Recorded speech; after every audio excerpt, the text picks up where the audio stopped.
Capricorns, welcome to your weekly Sidereal Astrology forecast. This is for September 26th to the 2nd of October 2016. I'm Athen, and this is for Sidereal Astrology. If you are new to the channel, be sure to check out the link down below because the signs are different. All right, so Capricorn, this week we have a new moon taking place, starting off a new beginning from what has been a very transformational month. Now some things shifting and a new, fresher sort of energy.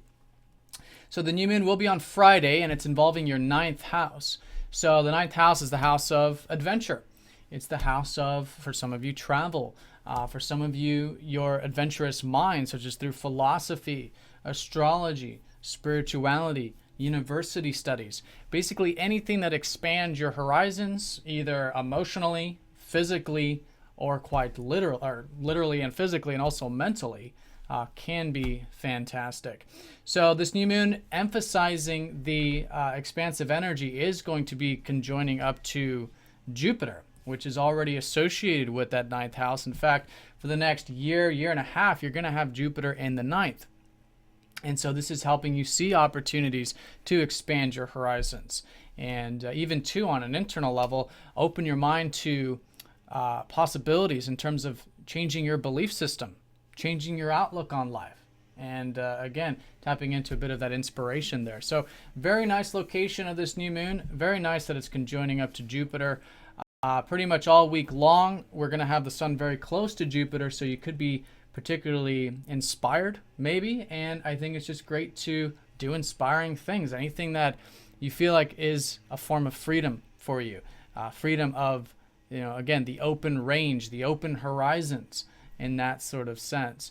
We are going to be in the balsamic phase this week, so I do want to mention, as we approach the new moon on Friday, it is good to let the energies die down a bit.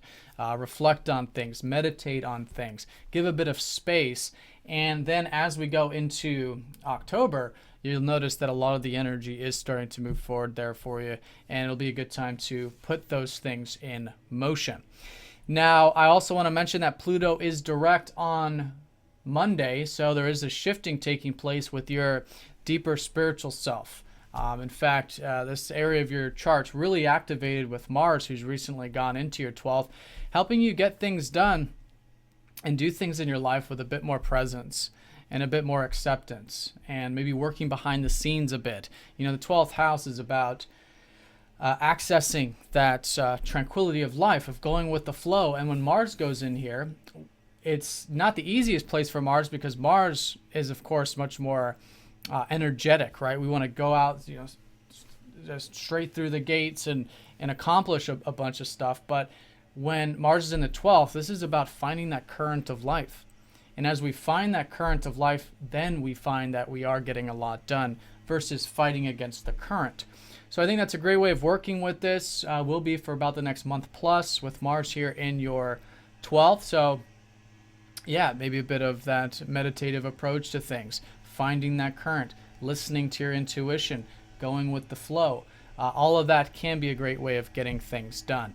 And this will be, this week, I think, a lot of things shifting with yourself psychologically and spiritually, in fact, which has been that Pluto helping you transform old patterns in your life, and old psychological patterns, and even old unhealthy things maybe associated with spirituality, like any extremes of that, such as hiding away or illusory things. So the important thing here is that you're going to have this shift, and I think it'll be a shift where you are willing to have a bit more acceptance in your life, a bit more peace, and it'll be from a lot of the transformation you've done over the many years that Pluto has been in that 12th house.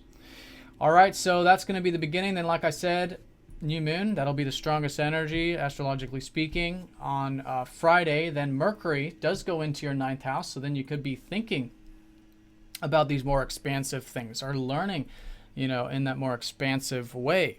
And again, those belief systems could be opening up, because Mercury is exalted in Virgo, so he's going to be well placed, and the house is good for Mercury as well, not bad. And with that new moon, things could be moving forward there. I do want to mention that Mercury is going to be opposing up to Chiron this weekend, so there might be some wounds about it, but know that it's very natural and very normal. And know that they're internal, they're not external. In other words, they're subjective, not objective. They're not a reflection of reality. So accept them, do the inner healing, and you'll find that maybe there is quite a bit of rejuvenation going into next week to help you, again, expand those horizons. Also, over the weekend, Venus will be trining up to Neptune, so there is an easygoingness about the weekend, collectively speaking. And for you, it might have to do with your self-expression, might have to do with your career or productive things in your life, could be supportive there. And also that ninth house, expanding of your horizons. There's a lot to enjoy with this, whether it's as simple as going for a walk, connecting to nature, or reading a philosophy book, or what have you. It's just so good to tap into that open-mindedness and expansion for life. This is about the spirit for life and freedom to to go into the journey of life and the life path. And I think it's just an excellent week to set some new seeds for that. All right, so Capricorns, I hope you guys have a fantastic week. Thank you for watching, and I'll see you all next week.